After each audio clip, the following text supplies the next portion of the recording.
네, 주의 말씀을 주야로 묵상하는 사람이 복이 있습니다. 오늘 우리는 책별로 성경 어떻게 읽을 것인가 요나서를 함께 나누겠습니다. 여행 가이드가 여행자들에게 하듯 여러분을 요나서 안으로 인도하려 합니다. 새로운 도시를 여행한다고 생각하면서 요나서 안으로 떠나보실까요? 먼저 윤곽을 보고 잘 이해하기 위해서 요나서 안으로 들어가 보겠습니다. 이 들어가기는 여행에 비유하면 관광 안내소를 방문하는 것과 같습니다. 여행 안내소에서 도시에 대한 기본 정보를 얻듯이 우리는 이 들어가기에서 요나서에 대한 기본 정보를 얻을 수 있습니다. 요나서의 내용은 무엇일까요?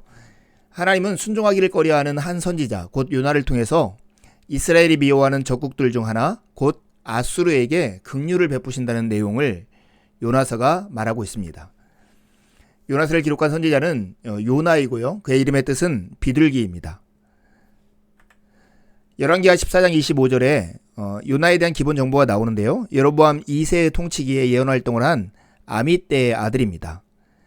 열왕기하 14장 25절에 보면 이스라엘의 하나님 여호와께서 그의 종 가드헬벳 아미떼의 아들 선지자 요나를 통하여 하신 말씀과 같이 여로보암이 이스라엘 영토를 회복하되 하맛 어귀에서부터 아라바 바다까지 하였으니.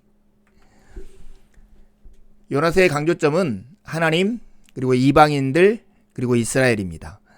하나님은 만물의 창조자일 뿐만 아니라 유지자이시고 구원자 곧 구속자라고 요나서는 소개합니다.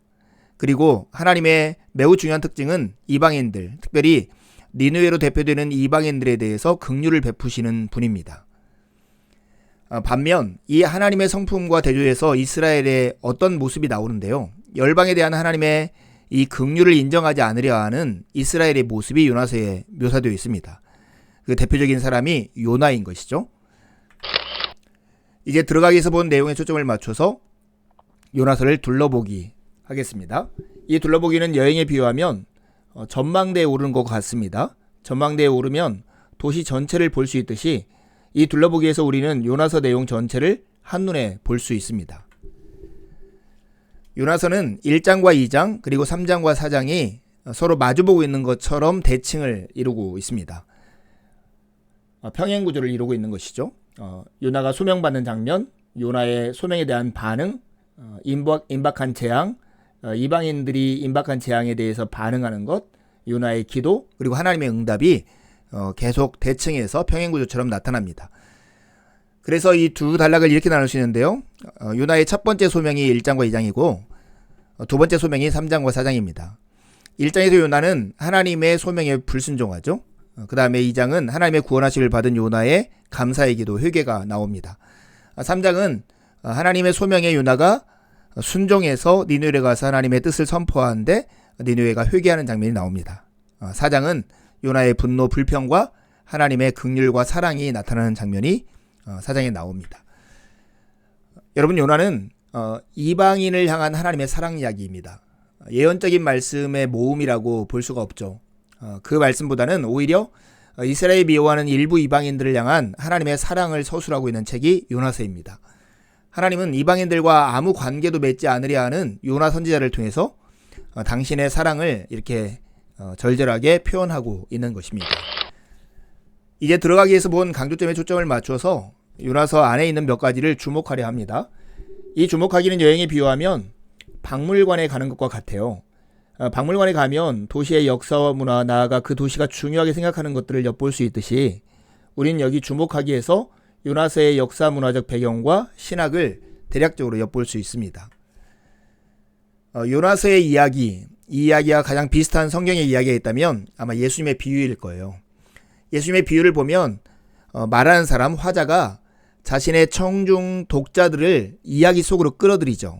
이야기를 함으로써요. 그리고 마지막 질문으로 그들의 허를 찌르는 과정을 거칩니다. 그런데 요나서가 딱 그와 같아요. 요나서의 기본 줄거리 얼개는 요나가 하나님을 피해 도망하는 것과 그 이유로 짜여져 있어요. 하지만 이 예수님의 비유와 같은 성격 때문에 계속해서 역설을 사용하죠.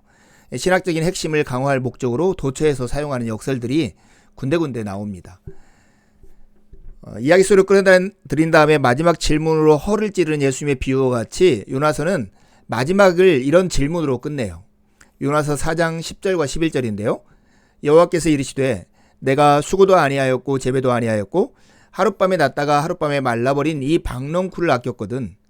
하물며 이 큰 성읍 니느웨에는 좌우를 분별하지 못하는 자가 12만 명이요 가축도 많이 있나니 내가 어찌 아끼지 아니하겠느냐 하시니라. 여러분, 예수님의 비유도 한번 생각해 보세요. 우리가 선한 사마리아인의 비유라고 하는 이 비유를 보면 예수님께서 이 비유 끝에 이렇게 질문하며 마치죠. 내 생각에는 이 세 사람 중에 누가 강도 만난 자의 이웃이 되겠느냐. 예수님의 비유와 이 요나서의 이야기를 비슷하다고 생각하며 읽으면 더 재미가 있을 것입니다. 이 요나서에서 또한 주목해야 할 내용이 하나가 있는데, 이 요나의 이야기가 굉장히 재미있고 긴장감이 있는데, 그렇다고 해서 이 요나서의 주인공이 요나는 아니라는 거예요. 요나서의 주연은 하나님이시고 요나는 조연입니다. 요나를 부르시고 불순종할 때 폭풍을 일으키시고 다시 구원하여 사명을 다하게 하시는 이 모든 일을 주관하시는 분, 그분은 바로 왕 중의 왕이신 하나님이신 거죠. 그렇다면 요나는 어떤 역할을 할까요? 여호와 하나님의 이야기가 힘있고 그리고 강하게 전달할 수 있게 하는 조연의 역할을 하는 것입니다. 여러분, 정말 하나님은 단지 이스라엘의 민족신이나 부족신이 아니세요. 세상을 창조하실 뿐만 아니라 창조세계 전체를 다스리시는 하나님이십니다. 그래서 요나서에 보면 하나님은 폭풍도 다스리시고 바다, 물고기, 넝쿨, 벌레까지도 사용하시고 다스리심으로써 당신의 뜻을 이루는 것을 볼 수 있습니다. 요나서의 주인공은 누구라고요? 바로 하나님이십니다. 그런데 요나서에서 가장 중요한 문제는 뭐냐면 하나님이 이렇게 일하시는 것의 가장 큰 맥락, 그것은 바로 아브라함의 언약, 그 속에서 일하신다는 거예요. 여러분, 아브라함의 언약 생각하면 창세기 12장 1절에 3절을 기억해야 하는데요. 특별히 3절에 이렇게 하나님이 아브라함에게 말씀하시죠. 너를 축복하는 자에게는 내가 복을 내리고 너를 저주하는 자에게는 내가 저주하리니 땅의 모든 족속이 너로 말미암아 복을 얻을 것이라 하시니라. 하나님이 아브라함을 부르시는 이유가 있다면 땅의 모든 민족이 아브라함을 통해서 하나님의 복을 누리게 하는 것이 그 목적이었습니다. 아브라함의 후손인 이스라엘 부르신 이유도 똑같아요. 창세기 19장 6절 이 말씀의 근거에서 보면 이스라엘은 열방의 빛으로서 하나님의 구원을 온 세상에 전하는 제사장 나라의 사명을 받았던 민족이었습니다. 그러기에 하나님은 단순히 이스라엘만 사랑하는 게 아니라 이스라엘을 통해서 열방을 사랑하시는 분이시죠. 무엇을 보면 확인할 수 있냐면 아수르에게 하나님이 베푸시는 긍휼을 보면 알 수 있죠. 아수르는 고대 역사에서 가장 잔인한 제국이었어요. 여러분, 이 아수르의 수도인 니느웨에 대해서 한 예언이 성경에 두 가지인데요. 오늘 읽은 요나서와 또 하나는 나훔이에요. 이 요나서는 하나님이 긍휼을 베푸시는 내용이 나온다면 나훔은 이 니느웨 성 아수르의 악과 그들을 심판하는 내용이 나와요.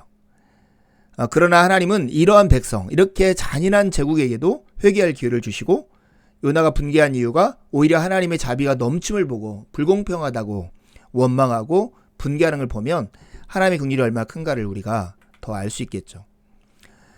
아브라함의 언약, 이 아브라함의 언약은 원래 하나님께서 이 아브라함과 그의 후손들을 통해서 열방을 복주시기 위한 것이었습니다. 하나님께서 창조하신 만물에 대해 긍휼과 자비가 풍성하심으로 이스라엘을 택하여 민족들에게 복을 주시기를 원하는 것이 하나님의 의도였습니다. 그런데 이스라엘이 어떠한 실패를 합니까? 하나님께서 이렇게 주신 큰 놀라운 복과 은혜를 잊어버리는 것이죠. 자비로우신 하나님께서 이스라엘을 택하신 것이 오히려 이스라엘을 교만케 하고 편견을 갖게 하는 근거가 되었던 것입니다. 이스라엘은 열방의 빛으로서 하나님의 구원을 온 세상에 전하는 제사장 나라의 사명을 감당했어야 합니다. 그러나 이 배타적 선민사상으로 일관함으로써 하나님의 이 선민사상을 훼손하고 말았던 것입니다. 여러분, 악 중의 악은 뭐냐면 은혜를 잊는 것입니다. 우리에게 가진 것이 하나님의 선물이라고 하는 것을 잊어버리는 것, 그게 바로 악 중의 악입니다. 하나님을 내 안에 가두고 내 스스로 안정감을 보장하려고 하고 내 지식과 경험과 욕망에 하나님을 제한하는 것, 그것이 악 중의 악인 거죠. 우리는 하나님의 부르심에 합당하게 응답하며 살고 있습니까? 이런 질문을 요나서를 통해서 하는 것도 매우 유익할 것입니다. 성경 전체에서 요나의 위치는 어디일까요? 요나서는 자기 백성뿐 아니라 자신이 창조한 모든 자들에게 긍휼을 베푸시는 창조주이시자 구속주이신 하나님에 대한 성경 이야기를 계속해서 들려줍니다. 성경의 하나님께서는 자기 원수들 그리고 우리의 원수들까지도 사랑하시는 분이십니다. 이제 요나서를 펴시고 할 수 있는 대로 반복해서 읽어보시죠. 읽으시면서 배우거나 묵상한 것을 기록해 보시고요. 가까운 누군가와 기록한 것을 서로 나누어 보십시오. 다시 한번 강의를 들으면서 내용을 정리하시고요. 읽고 묵상한 내용을 가지고 하나님 앞에 나아가 기도를 드리십시오. 하나님의 은혜가 아침 햇살처럼 여러분 영혼 안으로 들어올 것입니다. 감사합니다.